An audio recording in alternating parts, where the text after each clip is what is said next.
एक बार एक संत अपने शिष्यों के साथ नदी में स्नान कर रहे थे।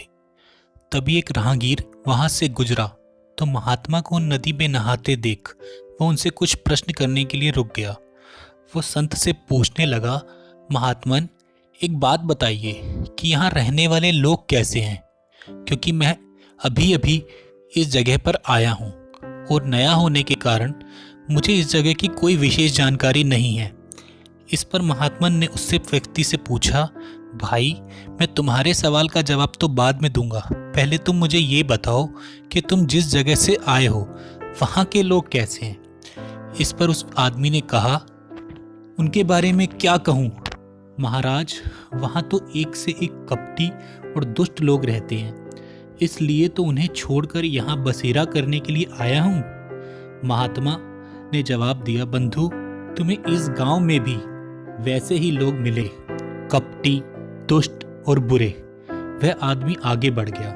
थोड़ी देर बाद एक और व्यक्ति उसी मार्ग से गुजरता है और महात्मा को प्रणाम करने के बाद कहता है, महात्मा जी, मैं इस गांव में नया हूं और प्रदेश से आया हूं और इस ग्राम में बसने की इच्छा रखता हूं, लेकिन मुझे यहाँ की कोई खास जानकारी नहीं है, इसलिए आप मुझे बता सकते हैं कि ये जगह कैसी है और यहाँ रहने वाले लोग कैसे हैं। महात्मा ने इस पर फिर वही प्रश्न किया और उसको कहा कि मैं तुम्हारे सवाल का जवाब तो दूंगा ही, लेकिन बाद में। पहले तुम मुझे ये बताओ कि तुम पीछे से जिस देश से भी आए हो वहाँ रहने वाले लोग कैसे हैं। उस व्यक्ति ने महात्मा से कहा, गुरुजी, जहाँ से मैं आया हूँ वहाँ भी सभ्य, सुलझे और नेक दिल इंसान रहते हैं। मेरा वहाँ से कहीं और जाने का कोई मन नहीं था, लेकिन व्यापार के सिलसिले में इस ओर आया हूँ और यहाँ की आबो हवा भी मुझे भा गई है, इसलिए मैंने आपसे ये सवाल पूछा था। इस पर महात्मा ने उससे कहा, बंधु, तुम्हें यहाँ भी नेक दिल और भले इंसान मिलेंगे। वह राहगीर भी उन्हें प्रणाम करके आगे बढ़ गया। इस पर शिष्य सब देख रहे थे तो उन्होंने इस राहगीर के जाते ही पूछा, गुरुजी, ये क्या आपने दोनों राहगीरों को अलग अलग जवाब दिए?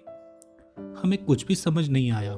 इस पर मुस्कुराकर महात्मा बोले, वत्स, आम तौर पर हम अपने आसपास की चीज़ों को वैसे ही देखते हैं जैसे हम खुद होते हैं, इसलिए हम अपने अनुसार अपनी दृष्टि, पॉइंट ऑफ व्यू से चीज़ों को देखते हैं। और ठीक उसी तरह जैसे हम हैं, अगर हम अच्छाई देखना चाहें तो हमें अच्छे लोग मिल जाएंगे, और अगर हम बुराई देखना चाहें तो हमें बुरे लोग मिल जाएंगे। सब देखने के नज़रिए पर निर्भर करता है।